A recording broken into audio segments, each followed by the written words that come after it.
La paracha de la semaine, la paracha de Pinchas, s'ouvre sur les psukim.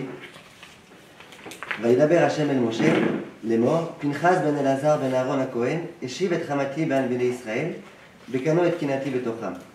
Velo kiliti et Bnei Israël bekinati. Si on se souvient ce qui s'est passé à la fin de la paracha de la semaine précédente, la paracha de Balak, Bilam a donné le conseil à Balak de prostituer ses filles pour réussir à séduire les Bnei Israël et de cette façon-là les pousser à se donner à l'idolâtrie de Baal Péor. Et effectivement, malheureusement, les Bnei Israël ont complètement chuté et ils ont commencé à servir cette idolâtrie absolument abominable qui est Baal Péor. À ce moment-là, Kadosh Baruch Hu, dont on dit de lui Elkana, que Kaviachol, c'est un dieu jaloux, il était très jaloux, il était très fâché. Comment on peut remplacer le service divin avec ce service complètement abominable? Et il y a eu une grande épidémie qui a frappé le peuple juif. Dans cette épidémie, il y a 24 000 hommes qui sont morts. C'est énorme, 24 000 hommes. À ce moment-là, il y a un homme qui s'appelle Zimri ben Salou. C'était un ministre, un homme très important du peuple juif, qui a osé, de façon effrontée, au vu et au su de tous, avoir une relation interdite avec une femme non juive de Midian. À ce moment-là, il y a un homme qui s'appelle Pinchas, qui n'est pas resté indifférent.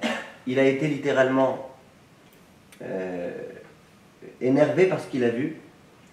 Et à ce moment-là, il a pris la décision, sans trop réfléchir, on dirait, de prendre la lance qui était dans ses mains, il l'a prise, et il a transpercé cet homme et cette femme au fil de cette lance.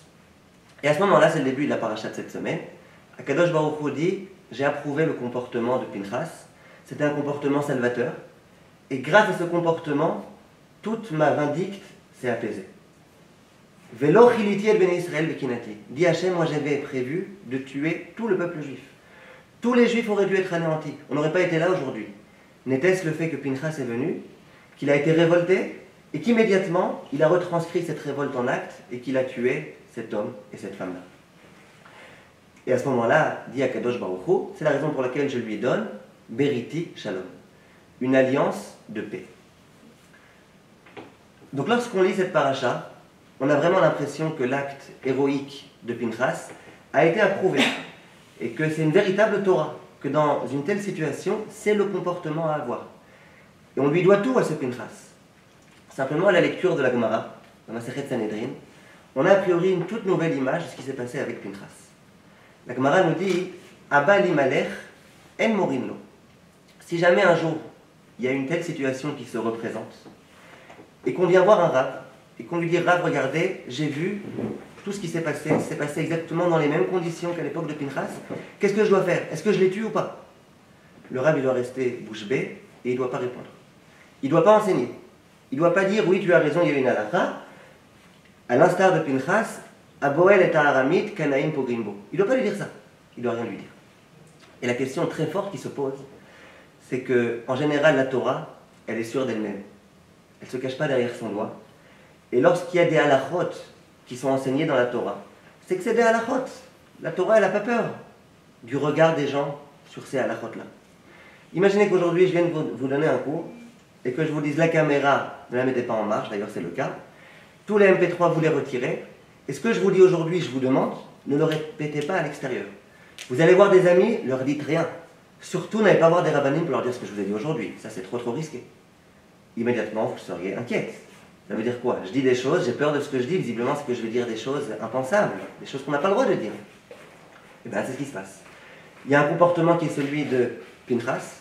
Il y a une halakha qui est que Kanaïm Pogimbo. Et pourtant, cette halakha-là, elle doit rester sous le silence. Comment accepter une telle idée? Il y a l'autre question qui se pose dans cette paracha et qui va nous conduire à un enseignement urgent. On nous dit de Pinchas, au tout début de la paracha, Pinchas ben Elazar ben Aaron HaKohen. Ça veut dire quoi? Pinchas, fils de Elazar, fils de Aaron HaKohen. En général, quand on veut apporter la filiation de quelqu'un, on apporte ce quelqu'un et son père ou sa mère. On n'apporte pas le grand-père. Là, on aurait dû dire Pinchas, fils de Elazar. Pourquoi on a eu besoin d'apporter la filiation aussi du grand-père? Pinchas ben Elazar ben Aaron HaKohen. Voilà une question qui se pose. Autre question qui se pose, si vraiment le comportement de Pinchas a été exemplaire, et si vraiment c'est le comportement qu'il fallait avoir à ce moment-là, alors pourquoi Moshe Rabbeinu ne l'a pas fait de lui-même? On a eu plus grand que Moshe Rabbeinu. Personne n'était plus grand que Moshe Rabbeinu. Pinchas, il n'était pas plus grand que Moshe Rabbeinu a priori. Alors pourquoi on a attendu que Pinchas accomplisse cet acte? Moshe n'aurait pas pu le faire. Autre question qui se pose, on nous dit, au moment où on nous parle de Zimri ben Salou, on nous dit Nassi bet Av le Shimoni. C'était un ministre, c'était un prince, c'était un homme extrêmement important. Pourquoi on a besoin de dire qu'il était important? Dit Rashi, Sha'afalpi chez Aya Nassi, bien que c'était un chef, l'omana et atzmo milekane le chilul Hashem. Pinchas, il n'a pas eu peur, il ne s'est pas laissé intimider par la grandeur de cet homme.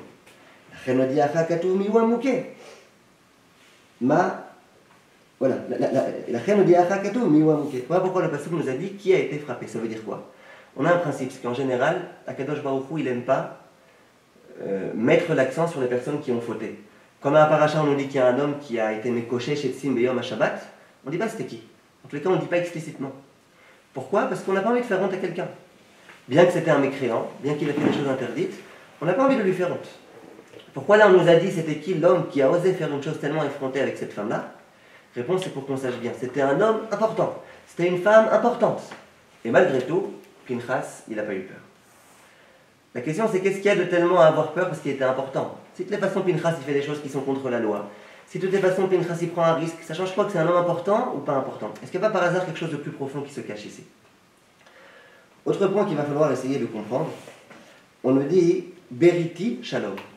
Akadosh Baruch Hu, il voit un acte tellement féroce. À ce moment-là, il a envie de récompenser Pinchas. Moi, à sa place, Akadosh Baruch Hu, qu'est-ce que je lui aurais donné? Une alliance de férocité, une alliance de vengeance, une alliance de violence. Une bonne violence, une violence qui est salvatrice, mais une alliance de violence, pas une alliance de paix. Pinchas, ce qu'il a fait, c'était l'inverse de la paix. La paix, c'est être gentil avec les gens, c'est pas se mettre à tuer des gens de façon tellement sauvage. Comment ça se fait qu'Hachem, il a dit à Pinchas, puisque tu t'es comporté de cette façon-là, je te donne une alliance de shalom.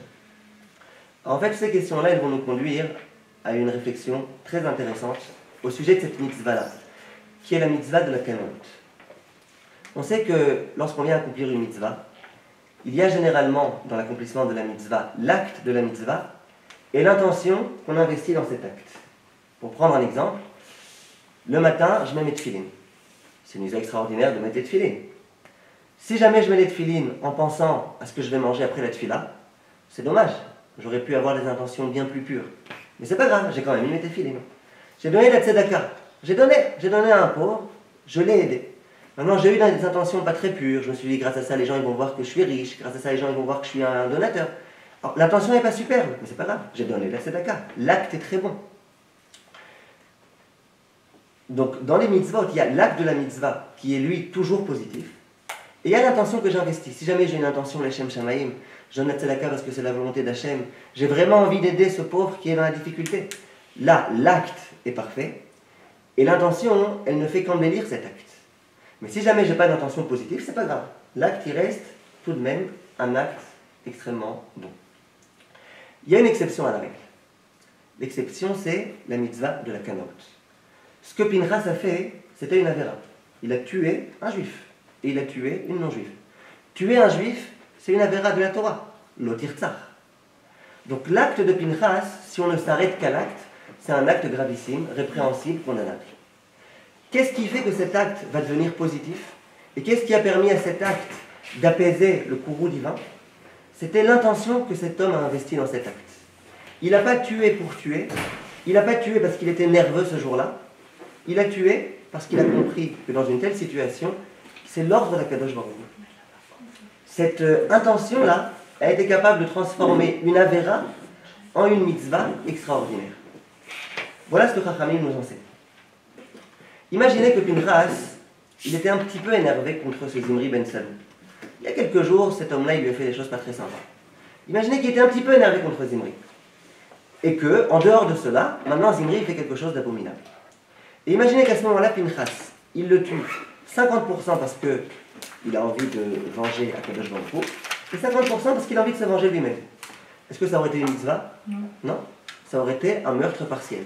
Ça aurait été 50 mitzvahs un meurtre et 50% une mitzvah. Or, la Torah interdit de tuer, même si c'est un meurtre partiel. Imaginez qu'à 99%, il a envie d'accomplir la volonté d'Akadosh Baruch Hu, mais à 1%, il est content, comme ça, il aime l'agitation, il aime l'excitation. Et donc à 1%, il soit super content de ce qu'il fait.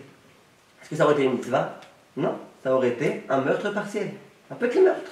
Mais un meurtre, même un petit meurtre, c'est complètement interdit. C'est défendu par la Torah. Donc qu'est-ce qui a permis à Pinchas et à un homme en général de pouvoir accomplir cette mitzvah-là de Kanaout, qui est une avéra transformée en mitzvah? C'est la dimension de Hashem Shamayim. Si jamais à 100% j'accomplis la mitzvah, parce que c'est Hashem qui m'en a donné l'ordre, parce que je me sens concerné par ce bafouement-là qu'on a occasionné à Kadosh Baruch Hu, là effectivement ça devient une mitzvah. Sinon ça reste une avéra. Et c'est le cas de toutes les mitzvot qui sont des avérotes transformées en mitzvot. On dit par exemple qu'une marloquette qui est l'Eshem Shamayim, c'est une bonne marloquette. Ça veut dire quoi? La marloquette, c'est mauvais. Qu'est-ce qui peut transformer la marloquette en quelque chose de positif? C'est le fait qu'on ait introduit la dimension du lishma. C'est la raison pour laquelle, lorsqu'on va voir un Rav, et qu'on lui dit, Rav, regardez la situation que j'ai vue à présent. Est-ce que je dois aller tuer ces hommes-là ou pas? Le Rav, il ne peut pas me dire oui. Parce que le Rav, il ne sait pas quelles sont mes intentions. Il ne sait pas quels sont mes sentiments. Il ne sait pas si je suis vraiment à 100% intéressé à accomplir cette chose-là, parce que c'est la volonté d'Hachem. Peut-être que j'ai 1% d'intérêt. Et si j'ai 1% d'intérêt, déjà, c'est complètement interdit. Voilà pourquoi cette halakha, on nous dit halakha, c'est vrai que c'est une halakha. Ça veut dire que, dans le concept, c'est de cette façon-là qu'il faut se comporter. Ça veut dire qu'un homme qui est de la dimension de Pinchas, lui, effectivement, il faut qu'il tue cet homme-là qui est en train de faire quelque chose de ce genre-là, au vu et au su de tous. Simplement, moi en tant que Rav, ou moi en tant qu'homme qui ne suis pas certain que je suis à 100% Hashem Shamayim, il faut que je m'empêche d'accomplir cette chose-là. C'est la raison pour laquelle, et on va répondre déjà... Qui est 100% Hashem Shamayim, il n'y a pas de problème à ce qu'elle tue quelqu'un? Dans ce cas précis, attention, dans ce cas précis, c'est pas dès que je vois quelqu'un qui est Michael Shabbat, il faut le tuer. Il y a des conditions précises. Ouais, mais dans le sens, pourquoi Hashem il attend ça de nous, quoi, de tuer, même si c'est 100% Hashem Shamayim? Enfin, quel intérêt Hashem peut le faire lui-même s'il veut mourir? Mais justement, c'est ce qu'Hachem attend de l'homme. Non, c'est ce qu'ils disent, on fait un peu. Ouais, je vais arriver au terrorisme. C'est ce qu'Hachem il attend de l'homme. Hachem il attend de l'homme que l'homme dise moi ça me dérange de voir qu'on te bafoue. Vous comprenez? Ça c'est trop facile que quelqu'un il fasse de lui-même. Ouais, Hachem il veut voir qu'on est attaché à lui. Hachem il veut qu'on soit attaché à lui. On lui montre qu'on est attaché quand on voit des choses tellement gravissimes. Attention, il y a des conditions. D'accord? Il faut être 100%. Et nous on n'est pas 100%. On ne fait rien 100% Hachem Shamayim. Mais un homme de la dimension de Pinchas, lui, il peut le faire. On va déjà pouvoir, grâce à ça, répondre à une question. On a demandé comment ça se fait que Moshe Rabbeinu, il n'ait pas lui-même réglé son compte à Zimri ben Salou. En fait, la réponse, c'est que Moshe Rabbeinu lui-même, il n'était pas sûr d'être à 100% Hashem Shamayim. Pourquoi? Parce que ce Zimri ben Salou, à ce moment-là, avant d'accomplir cet acte tellement odieux, il a été voir Moshe Rabbeinu et il lui a dit, Moshe, regarde, tu vois cette femme-là avec laquelle je vais avoir une relation, dis-moi, elle est permise ou elle est interdite? Et si tu me dis qu'elle est interdite, toi, mon cher Rabbeinu, qui est-ce qui t'a autorisé à te marier avec la fille de Yitro? Donc, mon cher Rabbeinu, il s'est senti agressé à ce moment-là. Cet homme-là était complètement ridicule, il ne savait pas que la fille de Yitro s'était convertie, qu'il n'y avait aucun rapport. Mais en tous les cas, malgré tout, il a fait preuve d'arrogance à l'égard de mon cher Rabbeinu. Donc, mon cher Rabbeinu, il s'est senti déjà un petit peu vexé par cet homme-là. À ce moment-là, Moshe s'est dit, si jamais maintenant je vais, et que c'est moi qui lui règle son compte, peut-être qu'il y a une petite fraction de l'olishma dans ce que je vais faire. Et s'il y a même un tout petit peu de l'olishma, ça demeure être une avéra. Et ça, je ne peux pas. Voilà pourquoi mon cher Rabbeinu, il n'a pas voulu lui-même se mêler. On a attendu qu'il y ait un homme de la dimension de Pinchas qui lui était totalement désintéressé, et c'est lui qui est venu et qui a accompli cet acte. Qui est-ce qui a permis à Pinchas de savoir qu'il était complètement Hashem Shamayim? Et comment nous, à la lecture de cette paracha, on peut savoir qu'effectivement Pinchas, c'est un homme qui a accompli ce qu'il a accompli, Hashem Shamayim? Alors en fait, le premier rachis de la paracha nous donne la réponse. Il nous dit que tous les Shvatim, au moment où ils ont vu que Pinchas s'est comporté de cette façon-là, ils ont commencé à se moquer de lui. Ils lui ont dit, regarde toi, tes ancêtres, du côté de ta mère, ils étaient idolâtres. Et toi, comme ça, tu te permets de tuer ces gens-là. C'est la raison pour laquelle Hachem, lorsqu'il a parlé de cet homme-là qui est Pinchas, il a dit Pinchas ben Elazar ben Aaron HaKohen. Pinchas, on le rattache à Aaron HaKohen. Non pas à ses grands-parents qui étaient idolâtres, non pas à Yitro qui était idolâtre, mais à Aaron HaKohen, qui n'avait aucun rapport avec l'idolâtrie. Ça veut dire quoi? Les autres tribus, elles ont vu Pinchas se comporter de cette façon-là. Elles se sont dit, Pinchas, comment il peut se permettre de faire une telle chose? Il peut faire une telle chose que s'il est 100% Hashem Shamayim. Mais comment on peut envisager que cet homme-là soit 100% Hachem Shamaim? Il avait des ancêtres qui, Bichlal, étaient non-juifs. Alors comment c'est possible de considérer que maintenant, il s'est tellement détaché de cet aspect non-juif, de cet aspect idolâtre, que maintenant ça le dérange à ce point-là quand il voit ce genre de choses? Plus que ça, visiblement, s'il a fait ce qu'il a fait, c'est parce qu'il il a hérité de la cruauté, de la barbarie de ses ancêtres qui étaient idolâtres.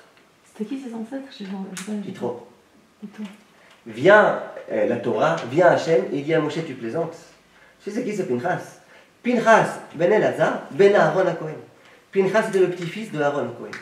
C'était qui Aaron à Cohen? C'était quoi la qualité principale de Aaron à Cohen? Le Mishnah nous le dit. Oev Shalom, Verodel Shalom. Oev et Abriot, ou Mekarvan la Torah. Et on nous dit que Pinchas, il a hérité justement ces qualités-là de son ancêtre Aaron. Ça veut dire quoi? C'est-à-dire que Pinchas, à l'instar de son grand-père, il aimait le shalom, la paix. Il était sans arrêt en quête de paix. Il essayait de faire un maximum de shalom autour de lui. Oev et Abriot, il aimait les créatures, il aimait tous les juifs. Ou Mekarvan la Torah, et il souhaitait les rapprocher de la Torah. C'est-à-dire que lorsque Pinchas il voyait un juif non religieux, il ne le regardait pas avec mépris, il ne le regardait pas avec condescendance, il le regardait avec beaucoup de respect, avec beaucoup d'amour et d'affection, et il avait qu'une envie, c'est de pouvoir, Be'ezrat Hashem, le rapprocher de la Torah. Oev et Abriot, ou Mekarvan la Torah.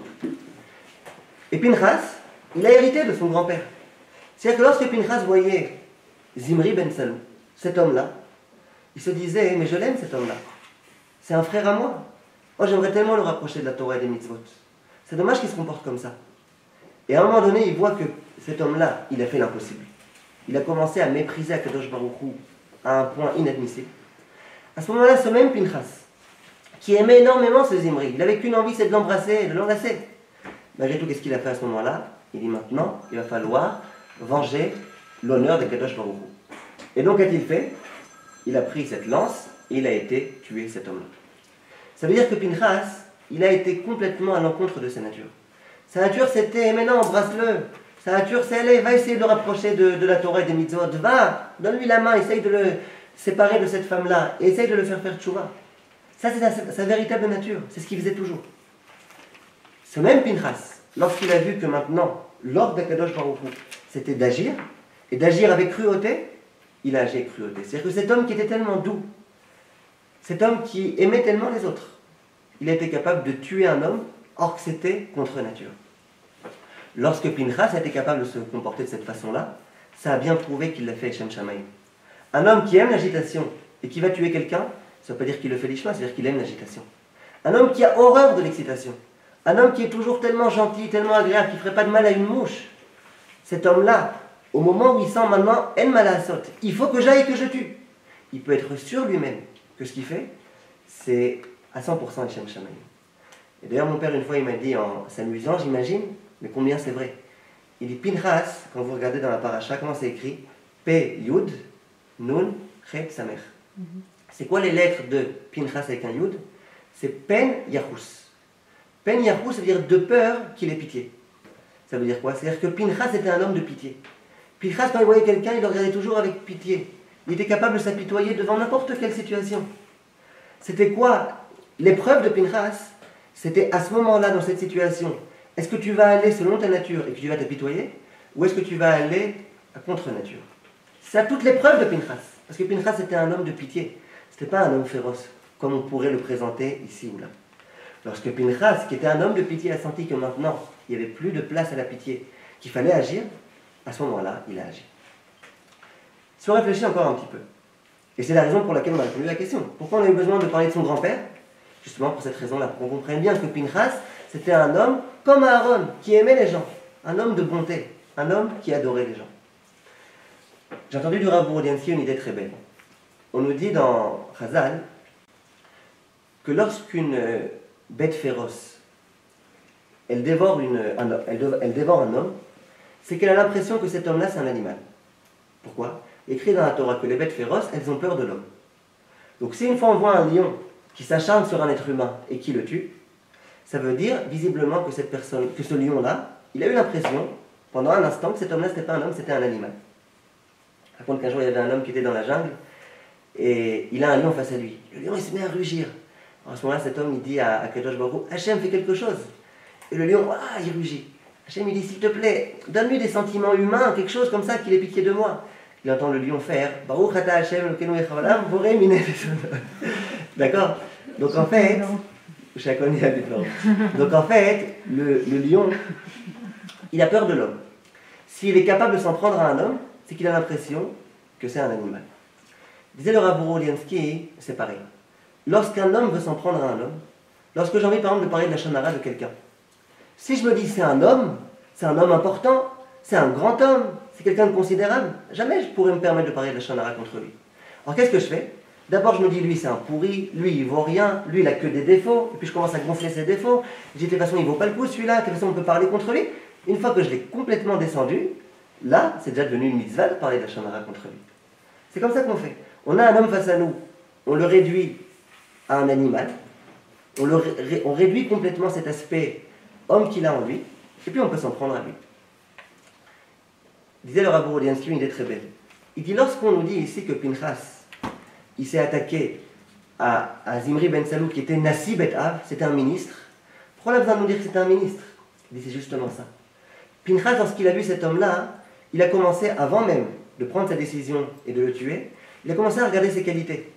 Et il s'est dit, lui c'est un grand homme, il a des qualités, il aide beaucoup de gens en tant que ministre, il fait des grandes choses dans sa vie. Une fois qu'il a bien vu toutes ses qualités, et qu'il a vu que c'était un grand homme, lorsque sa conclusion l'a conduit à dire que malgré tout il fallait le tuer, c'est que cette décision, c'était une décision qui était objective. Si jamais il s'était dit c'est un pourri, je le tue, ça n'aurait pas été une décision objective. Dans la mesure où il s'est dit c'est un grand homme, il a ses qualités, il a bien regardé toutes ses qualités, et malgré tout il s'est mis à le tuer, c'est que c'était une décision réfléchie. Donc on voit que Pinchas, c'est un homme qui, lorsqu'il a accompli cet acte-là féroce, en fait c'était un acte qui allait à l'encontre de sa nature, il avait tout réfléchi, il n'avait aucune raison de devoir accomplir. Pinchas était un homme qui s'apitoyait, là il devait faire l'inverse. Pinchas c'est un homme qui à ce moment-là réfléchit à la grandeur de cet homme, jamais il aurait dû le tuer. Pinchas il savait qu'il encourait un danger fou. Il a écrit que les rabbinim de cette époque-là, ils étaient contre lui, ils lui ont dit ne fais pas ça, tu mets ta vie en danger. Il avait toutes les raisons de refuser. Simplement, sans se poser de questions, il a compris que la volonté d'Akadosh Baruch Hu à ce moment-là, c'est de se comporter de cette façon-là, et c'est la raison pour laquelle il a fait ce qu'il a fait. Qu'est-ce qu'il a mérité grâce à ça? Brit Shalom. Hachem, il lui a donné une alliance de paix. Pourquoi on parle de paix? On aurait dû parler de férocité. Alors, le Rav Sarna, il a été rapporté par le Rav Steinbourg, il donne une idée très belle. Je modernise un petit peu son histoire. Imaginez, Chas Shalom, dans un Beth Knesset, que vous voyez un terroriste entrer avec une mitraillette et qui commence à tirer dans tous les sens. Il y a un soldat qui arrive et qui, avec beaucoup de courage et de bravoure, immédiatement, il charge son arme, il la dirige face à ce terroriste et il le tue. Comment on considérerait ce soldat? Bien évidemment, on dirait qu'il est courageux, qu'il a fait preuve de courage, de bravoure, qu'il a été vaillant, on peut tout dire, c'est vrai. Maintenant, une fois qu'on a dit que c'était un homme courageux et qu'on lui a tiré entre chapeaux, ensuite, qu'est-ce qu'on dirait? Est-ce qu'on dirait celui-là, c'est un homme de guerre, c'est un homme qui a été féroce, qui a été sauvage? Ou est-ce qu'on dirait au contraire, c'est un homme de chesed, on n'a qu'une envie maintenant, c'est de l'embrasser, c'est un homme de shalom? Qu'est-ce qu'on dirait? On dirait que c'est un homme de shalom. Pourquoi? Il y a un homme ici, un terroriste, qui voulait tuer des juifs qui n'ont rien fait. Cet homme-là vient et il empêche un malfaiteur, un terroriste, un assassin, de faire ce qu'il a voulu faire. Tout cet acte-là, de venir tuer ce terroriste, c'est un acte de paix, pour avoir la paix, pour que ses frères puissent avoir la paix, pour qu'ils puissent continuer à vivre. Tout cet acte-là, alors qu'il s'est servi d'un revolver ou d'un fusil ou d'une mitraillette, c'était un acte qui procédait complètement de la paix, du chesed. Il a fait preuve de chesed. Son cœur à ce moment-là, il était un cœur de bonté. Mais pourtant il a tué quelqu'un. Pourtant il a levé son arme contre lui. Pourtant il s'est servi d'une arme. Oui, il s'est servi d'une arme pour pouvoir tuer les personnes qui font le mal. Et pour pouvoir sauver tous ses autres frères. C'est de cette façon-là, à 100% qu'on regarderait ces hommes-là. 100%. Et bien c'est ce qui s'est passé ici, dit le Rav Sarna. Ici il y a un homme qui s'appelle Bilam, qui va avoir une idée folle pour anéantir le peuple juif, qu'on n'oublie pas. Ce qu'il avait prémédité, Bilam, c'était d'anéantir le peuple juif. Il a vu qu'il n'arrivait pas avec ses malédictions, parce qu'Hachem ne lui permettait pas de maudire. Il a trouvé une autre solution, la solution de la débauche. C'était ça son intention. Et il y a eu malheureusement une terrible épidémie, et il y a des gens qui mouraient les uns après les autres, 24 000. À ce moment-là, il y a un homme, un juif, qui continue un petit peu cette dynamique qui a déjà été amorcée par Bilam. À ce moment-là, vient Pinchas et il dit, on ne peut pas, c'est pas possible, les juifs sont en train de mourir. Si on continue comme ça, tout le monde va mourir.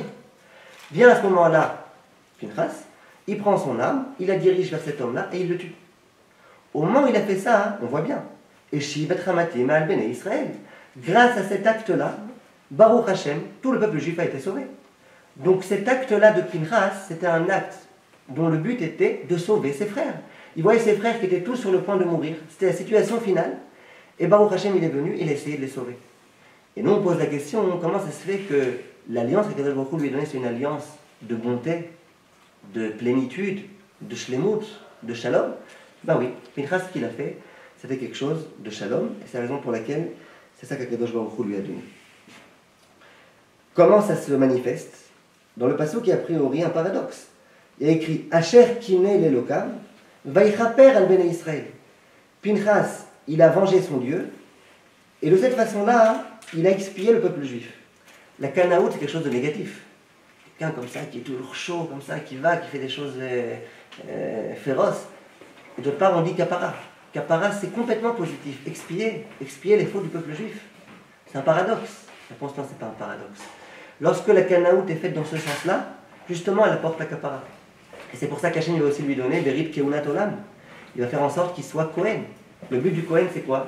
Expier les fautes de tout le peuple juif. Pinchas, de par cet acte-là de bravoure, il a eu le droit à cette bride Keunat Olam. Et toute sa vie, ça va être un homme de bonté. À part cette exception là où il a eu besoin de faire preuve de férocité, si on prend toute sa vie, ça va être un homme de bonté.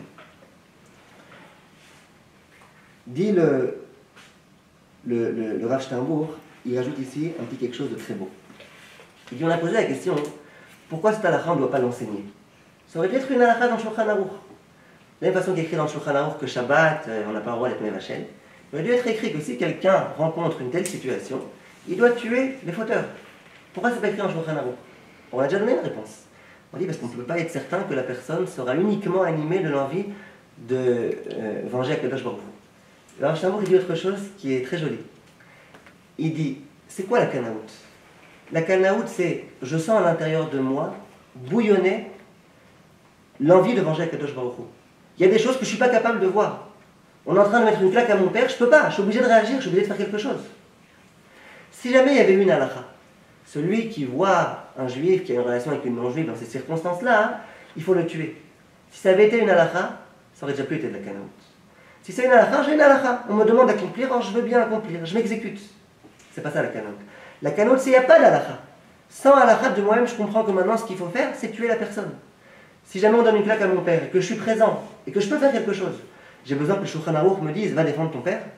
Pas besoin. Si je le fais parce que c'est une halakha qui me le dit, c'est qu'il y a un problème. Quand je vois qu'on méprise mon père, immédiatement je me lève, je me dresse, et je fais tout ce qu'il faut pour manger mon père.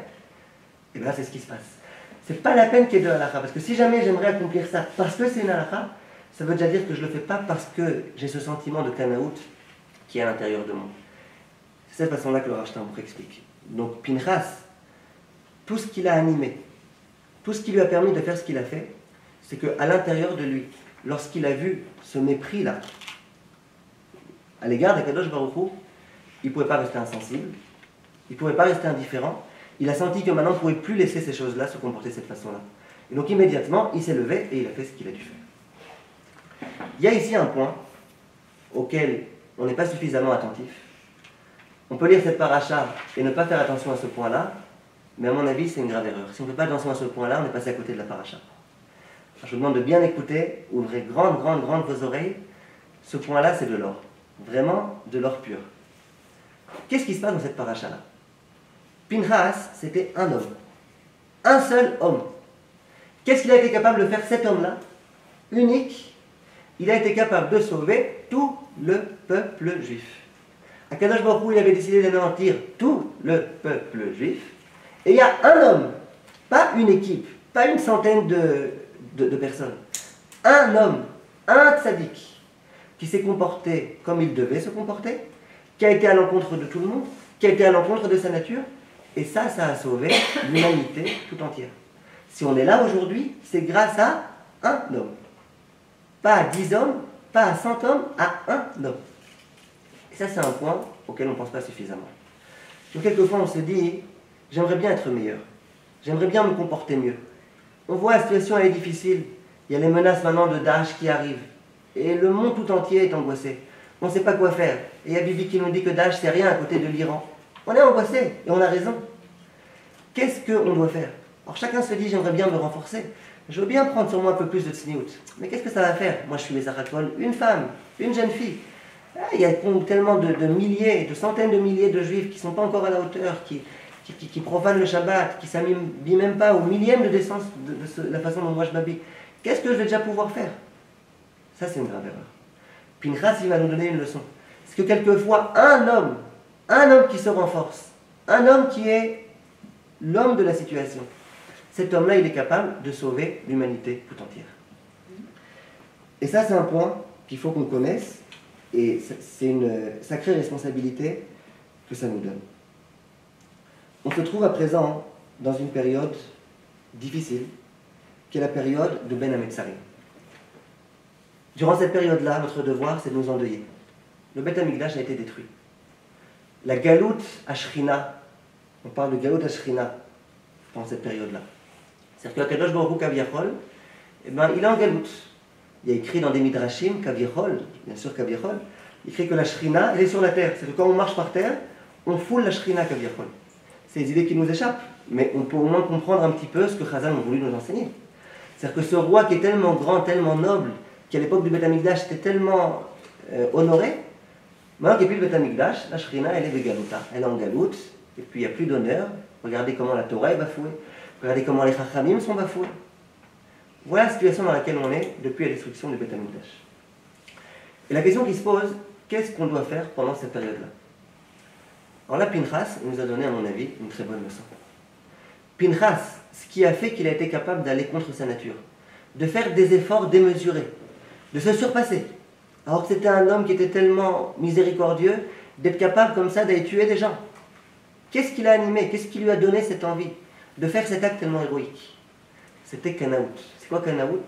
Ça l'a dérangé de voir qu'on se comporte comme ça à l'égard de Kadosh Baruch Hu. Pinchas, il s'est senti concerné par ce qu'on faisait endurer à Kadosh Baruch Hu. Pinchas, il sentait, je suis le fils d'Akadosh Baruch Hu, et quand on lui donne des coups de poing à la figure, minute après minute, ça suffit, j'en peux plus. Il faut faire quelque chose, il faut se révolter. Et bien nous, c'est ce qu'il faut qu'on fasse. Il faut qu'on essaye, bien sûr qu'on est avec la Yeridat Adorot, on est dans des générations où on n'a presque plus de cœur, on n'a plus de sechel non plus, on n'a plus rien. Mais qu'on essaye un petit peu, chaque jour de réfléchir un petit moment. Qu'est-ce qu'on peut faire pour essayer de reconstruire le Beth Amikdash? Et d'où ça proviendra cette envie de faire des efforts, de prier? Ça proviendra de l'envie de faire le bien à Kadosh Baruch Hu. Hachem sans arrêt nous fait du bien, nous il faut un petit peu quelquefois qu'on pense à lui. Et quand on voit toutes ces personnes-là qui vont à l'encontre d'Akadosh Baruch Hu, tout ce bafouement de la Torah, nous ce qu'Akadosh Baruch Hu nous demande, c'est sens-toi un petit peu concerné. Sois un petit peu comme Pinchas. Essaye de sentir que ce qu'on fait à Akadosh Baruch Hu, c'est inadmissible. Et qu'Aviachol un peu de peine pour Akadosh Baruch Hu. Ça c'est la première leçon qui nous est donnée. Et si on est capable de prendre à cœur toute cette souffrance qu'a Akadosh Baruch Hu, et bien de cette façon-là, on aura envie de prier, on aura envie de renforcer les gens, parce qu'on sait que plus il y a de militants, plus il y a de juifs qui se renforceront, plus vite le Beth Amikdash sera reconstruit, plus vite la Géoula arrivera. Simplement, tout doit provenir de cette envie-là, cette envie de faire plaisir à Kadosh Baruch Hu, cette envie de lui faire du bien, cette envie d'arrêter tout ce bafouement qu'on peut constater tous les jours autour de nous. Ça, c'est le premier point.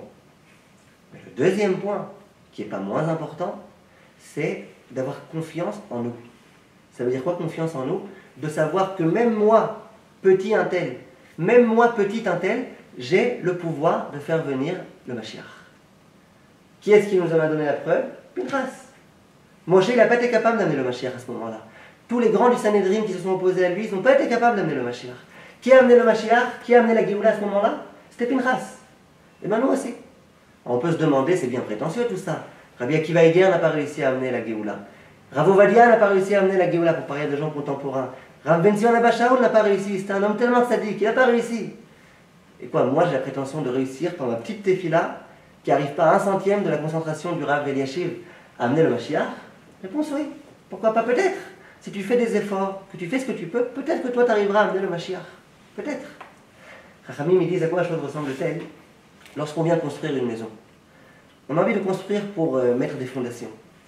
On construit, et il faut, avec un bulldozer, creuser à une profondeur très grande pour pouvoir mettre des fondations solides. En général, ce qui se passe à ce moment-là, c'est que le bulldozer il se heurte à un rocher extrêmement solide.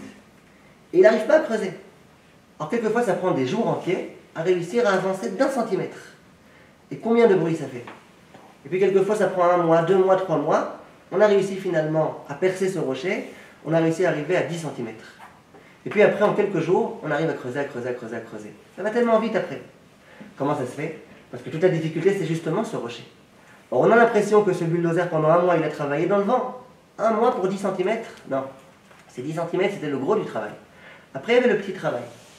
Disent Chazal, le travail des générations d'avant, le travail de tous les Tanaïm et les Amoraïm, le travail de Rabbi Akiva Eiger et du Gaon de Vilna, le travail de tous ces grands qui nous ont précédés, c'est justement de percer ce rocher, de faire avancer le Mashiach.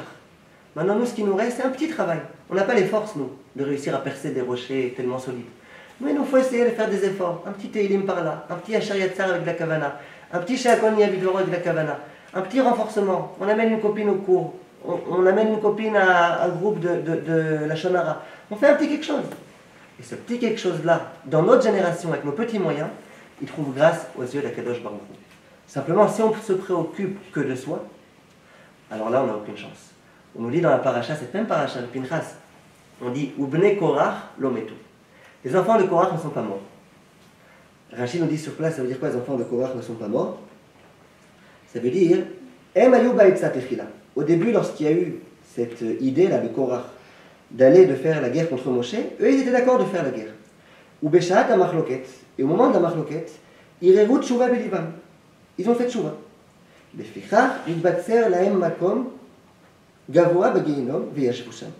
C'est pour ça qu'eux, ils ont le droit à une place importante dans le Gehinnom. Ils ne sont pas tous les Rechaïm, ils ont une place importante, ils sont un petit peu en hauteur. Là-bas, c'est les spectateurs qui regardent ce qui se passe dans le Gehinnom. La question qui se pose, c'est s'ils ont fait tshuva. Ils n'auraient pas dû être dans le Gehinnom. S'ils ont fait tshuva, ils auraient dû être dans le Gan Eden, avec Avraham, Yitzhak et Yaakov. Alors on dit non, ils ont fait tshuva, donc ils sont pas vraiment, ils n'ont pas été engloutis dans la terre, ils ne sont pas arrivés au niveau du Gehinnom de Korach, mais malgré tout ils sont là-bas, spectateurs, ils sont dans le Gehinnom. Comment ça se fait? Dit le Rav Sternbuch, une idée très forte. Il dit, si effectivement les Bnei Korach ils avaient fait tshuva, ils auraient dû aller faire de la propagande contre Korach. Ils auraient dû dire à Korach, papa arrête tes bêtises, papa arrête de faire la guerre contre Moshe. Ils n'auraient pas dû se préoccuper que d'eux-mêmes. Ils auraient dû, une fois qu'ils ont compris ce que ça signifie faire la guerre contre Moshe, ils auraient dû faire des choses pour éviter cette guerre-là. Ils auraient dû se dire faire la guerre contre Moshe, c'est faire la guerre contre Hachem. Ils auraient dû prendre à cœur ce mépris contre Hachem. Eux, ils se sont dit non, l'essentiel c'est que nous on ne fasse pas des bêtises. Et bien ça, c'est pas suffisant. Ça ne nous mérite pas d'éviter le Gehinnom. Le Gehinnom, c'est une personne qui fait des efforts, qui essaye d'amener les autres dans son équipe, dans son camp, qui essaye de prendre des Rechaïm et de les rapporter, de les ramener près de soi. C'est ça qu'Akadosh Baruch Hu attend de nous. Tout ce que je viens de vous dire maintenant, c'est un Messilat Yesharim explicite. Donc on a vu la paracha de Pinchas. Maintenant on va voir que le Messilat Yesharim il dit mot pour mot ce qu'on est en train de dire. Je vous lis rapidement. Le Messilat Yesharim dans la Chassidut. C'est-à-dire qu'on a déjà vu la Zeirut, la Zrizut, la Nekiyut, la Prishut, la Tahara. Et on arrive à une dimension très élevée qui s'appelle la Chassidut. Et dans la Chassidut, dit le Rav, Shezot yakavana me'oula. C'est ça ce qu'il faut qu'on ait comme intention. Qui est un comportement sans aucun intérêt. Et qu'on accomplit qu'en l'honneur d'Akadosh Baruch Hu. Il dit, voilà, Milevad ha'avoda shehu oved b'maaseh mitzvotav à la kavana azot, en dehors des mitzvot que le chassid doit essayer d'accomplir, il nevadaï tzarich sheitztaer tamid tsar mamash à la galout. Le chassid, il doit sans arrêt être affligé par la souffrance de la galout.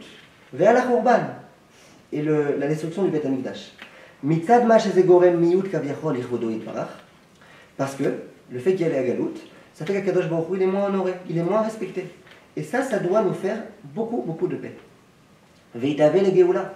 Et il faut que ce chassid-là, sans arrêt, son aspiration, ce soit d'arriver à la Géoula. Pourquoi? Pas parce qu'à ce moment-là, il n'y aura plus d'ennemis, pas parce qu'à ce moment-là, tout sera tranquille. Les fiches bas, yeilouy, l'irvot shemo yitbarach.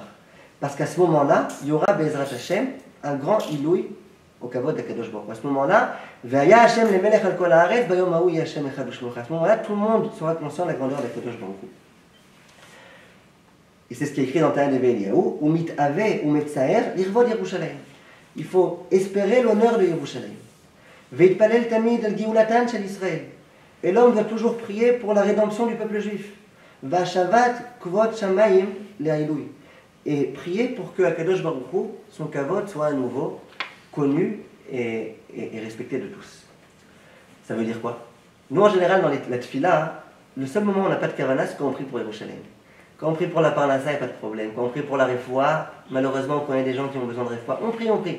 Quand on arrive à toutes ces brachot-là, Yerushalayim, Tsemar David Avdecha, etc., à ce moment-là, bon, ça nous concerne.